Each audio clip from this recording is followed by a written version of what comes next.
अजित पवार हे महायुतीतून बाहेर पडतील आणि आमच्या सोबत येतील असा विश्वास बच्चू कडू यांनी व्यक्त केला आहे। तसंच अजित पवार सोबत आल्यानंतर आमची महाशक्ती तयार होईल असंही बच्चू कडू यांनी म्हटलंय। अजित पवार कुठे जाणार नाहीत अशी प्रतिक्रिया दरम्यान महायुतीचे भाजपचे नेते गिरीश महाजन यांनी दिली।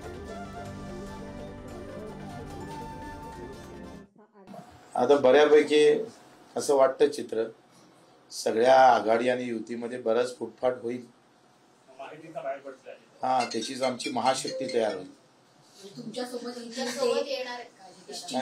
ते आम्ही सांगू नाही शकत। ते तर आमचं सर्व सुकाणू समिती ठरेल, कोणाला घ्यायचं नाही घ्यायचं ते। पण अजितदादा महायुतीतून समोर बघा प्लीज, असं तुम्हाला काय वाटतं? म्हणजे तुमची वक्तव्य कायमच आहे, काही संकेत आहे तसे?